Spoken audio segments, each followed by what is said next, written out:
வணக்கம். Professional courses அப்படின்னு நம்ம சொல்லும்போது வெட்னரி படிப்புகள் அப்படின்றது மருத்துவம், அதாவது எம்பிபிஎஸ் பிடிஎஸ் அல்லாத மருத்துவ படிப்புகளாக வெட்னரி இருக்கு, சித்தா இருக்கு. அதே மாதிரி முக்கியமாக வேளாண் படிப்புகள், அதற்கான வாய்ப்புகள் என்ன, ஃபிஷரிஸ் சயின்ஸ்ல என்னென்ன வாய்ப்புகள் இருக்கு அப்படின்றத பத்தி இந்த தொகுப்புல நாம பேச போறோம். நம்மோடு இணைந்திருக்கிறார் கல்வி ஆலோசகர் திரு ஜெயபிரகாஷ் காந்தி. வணக்கம். வணக்கம். முதல்ல வேளாண்மை படிப்புகள் பத்தி பார்க்கலாம்.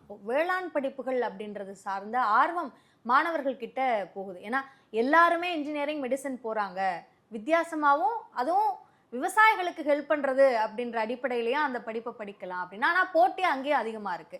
ஸோ எப்படி இருக்கு அதுக்கான வாய்ப்பு? இல்லை, அதாவது பிஎஸ்சி அக்ரி எடுக்கிற மாணவர்களுடைய ஃபஸ்ட்டு நோக்கம் என்னென்னா, சார் அக்ரி படித்தா நிறையா அந்த சிவில் சர்வீஸ் எக்ஸாமுக்கு மற்ற குரூப் எக்ஸாமுக்கு யூஸ்ஃபுல்லாக இருக்கும் அப்படின்னு ஒரு பெரிய ஆல்மோஸ்ட் நான் பார்த்துருக்கேன். ஒரு 60 to 65% மாணவர்கள் இந்த அக்ரி நோக்கி போகிறதுக்கு காரணமே இந்த மாதிரி ஒரு காம்படிட்டிவ் எக்ஸாம்ஸ், கவர்மெண்ட் எக்ஸாம்ஸ் அப்படின்னு. பட் இது உண்மையாக அப்படின்னா நான் அது உண்மைன்னு இல்லைன்னு சொல்ல மாட்டேன். பட் அது அக்ரி படித்தா தான் ஐஏஎஸ் ஆக முடியும்லாம் கிடையாது. எந்த டிகிரி படித்தாலும் ஐஏஎஸ் ஆக முடியும். நம்ம எப்படி பண்ணுறோம் ஆக்சுவலி ஃபேக்ட் நான் சொல்லணும் அப்படின்னு பார்த்தீங்கன்னா 63% மேலே இப்போ லாஸ்ட் 8 இயர்ஸில் ஐஏஎஸ், ஐபிஎஸ், ஐஎஃப்எஸ், ஐஆர்எஸ் ஆனவங்க இன்ஜினியரிங் மாணவர்கள். அதுக்கப்புறம் தான் சயின்ஸு, அதுக்கப்புறம் தான் மெடிக்கல். அதுக்கப்புறம் இதுலேயும் என்ன பியூட்டி அப்படின்னு பார்த்தீங்கன்னா, இந்த சிவில் சர்வீஸ் எக்ஸாம்ஸில் இது முக்கியமான இந்த மெடிக்கல் இன்ஜினியரிங் எடுத்த மாணவர்களில் 70% மோர் தென் ஹேவ் டேக்கன் ஹியூமனிட்டிஸ், அதுக்கப்புறம் பொலிட்டிக்கல் சயின்ஸு, ஜியாகிரஃபி, இப்படி தான் இதாக இருக்காங்க. ஸோ அதனால் அக்ரி படித்தா ஐஏஎஸும் கிடையாது. இப்போ அக்ரியில் நிறைய பிஎஸ்சி அக்ரி இருக்குது, அப்புறம் பிஏ அக்ரி இருக்குது, அதே மாதிரி ஹார்டிகல்ச்சரில் பிடெக் இருக்குது, அது மாதிரிலாம் இருக்குது. பட் நாங்கள் என்ன சொல்வோம், அப்புறம் ஃபாரஸ்ட்ரி, இந்த மாதிரி நிறைய கோர்ஸ் இருக்குது. பட் இப்போ நாங்கள் என்ன சொல்லுவோம் அப்படின்னா, இப்போ ப்ரிஃபரன்ஸ் அப்படின்னு சொன்னால் my first preference might go to horticulture, தோட்டக்கலை. பட் இது வெறும் தோட்டக்கலை மட்டும் நான் படிக்கணும். நான் சொல்ல மிகப்பெரிய வாய்ப்பு நிறைய இடத்துல எஸ்பெஷலி அப்ராட் போகணும் அப்படின்னு நினைக்கிறவங்களுக்கு இந்த பிஎஸ்சி ஹார்டிகல்ச்சர் முடித்த பிறகு எம்எஸ்சி ஃப்ளாரிகல்ச்சர் அண்ட் லேண்ட்ஸ்கேப்பிங்னு ஒரு கோர்ஸ் இருக்குது. நிறைய பேருக்கு இது தெரியல. MSc floriculture landscaping. உதாரணத்துக்கு துபாய் ஒரு டெசர்ட்.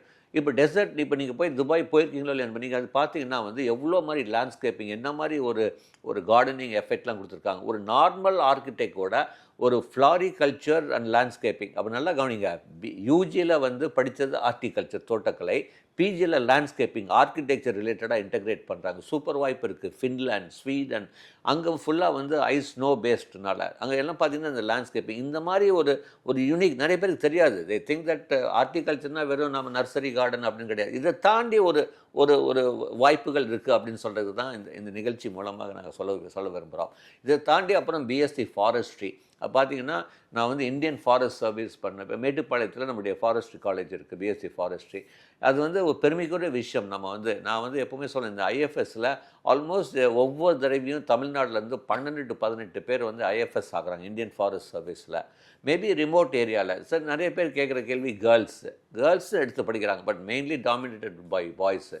பட் ஸோ இந்த மாதிரி வாய்ப்பும் இருக்குது. அதாவது வேளாண்மை சார் பிஎஸ்சி அக்ரி முடிச்சுட்டு you can come in soil development, seed development, இதெல்லாம் மிகப்பெரிய வாய்ப்பு வந்துட்டு தான் இருக்குது. பட் வெறும் நம்ம படிச்சுட்டு அடிஷ்னல் ஸ்கில் இதுலேயும் நான் சொல்வேன், ஏஐ இஸ் காட் இன்டெகிரேட்டட். நிறைய டூல்ஸ் ஏஐ ரிலேட்டடாக நம்முடைய தமிழ்நாடு அக்ரிகல்ச்சர் யூனிவர்சிட்டியில் ஏஐ இன்டெகிரேட் பண்ணி நிறைய சில அடிஷ்னல் கோர்சஸ்லாம் எடுத்துகிட்டு வந்திருக்காங்க. அது சார் நாட் மெயின் கோர்சஸ். படிக்கும்போது உங்களுக்கு அடிஷ்னலாக அந்த ஏஐ எப்படி இன்டெகிரேட் பண்ண அக்ரிகல்ச்சர், இந்த மாதிரி நீங்கள் அடிஷ்னலாக கற்றுக்கிட்டிங்கன்னா வேளாண்மை துறையிலையும் வாய்ப்பு இருக்குது. இந்த படிப்புக்கு போகணுங்கிறவங்களுக்கு எவ்வளவு கட் ஆஃப் தேவைப்படும்? என்ன சப்ஜெக்டை படித்தவங்க அக்ரிகல்ச்சர்? இல்லை, கண்டிப்பாக இதில் கட் ஆஃப் அப்படின்னா நிறைய பேர் ஃபிசிக்ஸ், கெமிஸ்ட்ரி, பயாலஜின்னு நினைக்கிறாங்க. கிடையாது. அவங்க 4 சப்ஜெக்ட் பார்ப்பாங்க. மேக்ஸு, ஃபிசிக்ஸு, கெமிஸ்ட்ரி, பயாலஜி எல்லாத்துலேயுமே 50 மார்க் வச்சு 200க்கு பேஸ் பண்ணி நம்ம தமிழ்நாடு வேளாண்மை பல்கலைக்கழகத்தில் ஆன்லைனில் தான் இது எப்படி பொறியியல் மருத்துவம் நடக்குதோ அதே மாதிரி ஆன்லைனில் you can give choices. So அதனால் இதுலேயும் கட் ஆஃப் நீங்கள் பார்த்தீங்கன்னா they give equal importance to all the 4 subject which they have taken, not only physics, chemistry, biology. Fisheries sciences அந்த படிப்புகள் போனோம் அப்படின்னா அதுக்கு தனி பல்கலைக்கழகம் இருக்கு. இப்போ அங்கே என்னென்ன படிப்புகள் வழங்குறாங்க, இப்போ அதை மாணவர்கள் சூஸ் பண்ணுறது சரியான சாய்ஸாக இருக்குமா? யாருக்கு சரியான சாய்ஸ்? இல்லை, நல்லா இருக்குது. அதாவது மீன்வளத்துறை நான் இப்போ எப்பவுமே சொல்லுவேன், இப்போ கவர்மெண்ட் ஜாப் ரிலேட்டட் வேணால் கூட first you can choose even fisheries. நிறையா வாய்ப்புகள் வந்துட்டுருக்கு ஃபிஷரிஸில். Not only government side, private சைட்லேயும். இப்போ வந்து அதில் வந்து பார்த்திங்கன்னா நிறைய ஒரு ஆல்மோஸ்ட் ஒரு 8 கோர்சஸ் மேலே இருக்கும்போது ஜாஸ்தி ப்ரிஃபர் பண்ணது ஸ்டூடெண்ட்ஸ் வந்து fisheries science and fisheries engineering. அதில் ஃபிஷரிஸ் இன்ஜினியரிங்க்கு வந்து நீங்கள் வந்து மேக்ஸ் இருக்கணும். Maths, physics, chemistry, biology eligible. Pure science student can opt for fisheries science. But pure science student cannot opt for fisheries engineering.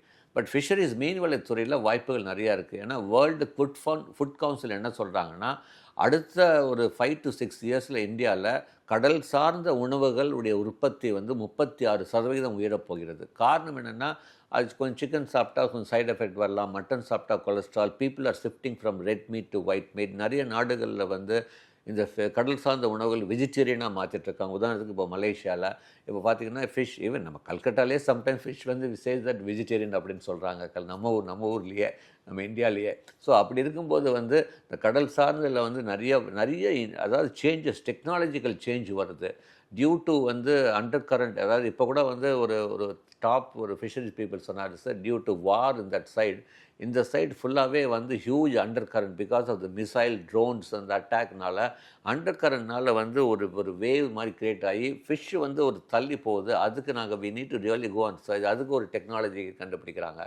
So மாற்றங்கள் வரதான் செய்யும். ஸோ அது தகுந்த மாதிரி நீங்கள் உங்கள் ஸ்கில்ஸை நீங்கள் டெவலப் பண்ணிட்டீங்கன்னா கண்டிப்பாக ஃபிஷரிஸ்லேயும் வாய்ப்பு இருக்குது. இப்போ மீனவர்கள் சார்ந்து வாழக்கூடியவர்கள், அவங்களோட பிள்ளைங்க, அவங்களுக்கு ரிசர்வேஷன் கொடுக்கறது அது சரி. ஆனால் இந்த ஃபிஷரிஸ் படிப்பு அப்படின்னாலே அவர்களுக்கான படிப்பு அப்படின்ற ஒரு எண்ணம் இருக்குது, அது சரியா? இல்லை, அது கண்டிப்பாக இல்லை. அதை தாண்டி அதனால தான் அதை வந்து we need to break that myth அப்படின்னு சொல்லுவேன். கண்டிப்பாக ஃபிஷரிஸில் not only in India, even அப்ராடில் வந்து வாய்ப்புகள் இருக்குது. ஏன்னா பிகாஸ் அது வந்து அந்த கடல் சார்ந்த உணவுகளுடைய ஒரு மோகம் வந்து அதிகரித்துட்டே இருக்கிறது. அதனால் வந்து தாராளமாக இதில் வந்து ஒன்லி மீனவர்கள் சார்ந்தவங்கள் அவங்க தான் படிக்க முடியும் அப்படின்னு கிடையாது.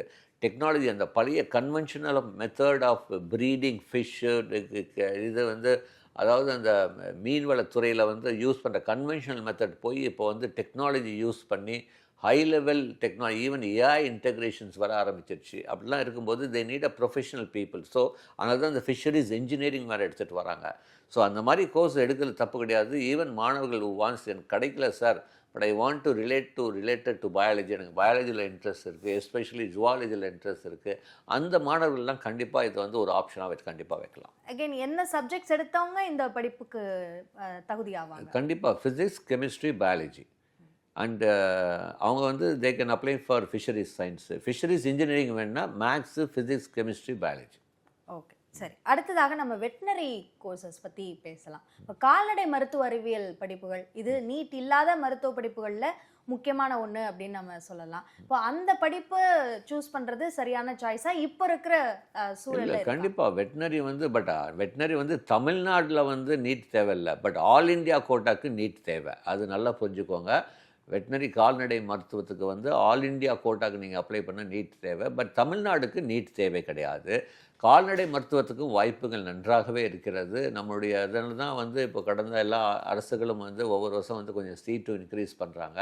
வெட்டினரி சார்ந்த வந்து வெட்டினரி சயின்ஸு, அதுக்கு தகுந்த மாதிரி வெட்டினரியில் வந்து poultry and poultry technology, dairy technology. But வந்து என்ன இருந்தாலும் மோகம் வந்து ஜாஸ்தி வந்து கால்நடை மருத்துவம் வந்து இந்த பவுல்ட்ரி டைரிக்கெல்லாம் அப்புறம் தான் வருது. கட் ஆஃபும் ரொம்ப குறையுது. மற்ற வெட்டினரி கம்பேர் பண்ணும்போது பவுல்ட்ரி டெக்னாலஜிக்கும் டைரி டெக்னாலஜிக்கும் ஆப்ஷன் கொடுக்குறவங்க கூட ரொம்ப கம்மி. ஸோ கால்நடை மருத்துவத்துக்கு கண்டிப்பாக இருக்குது, தாராளமாக படிக்கலாம் வெட்டினரி சயின்ஸுக்கு.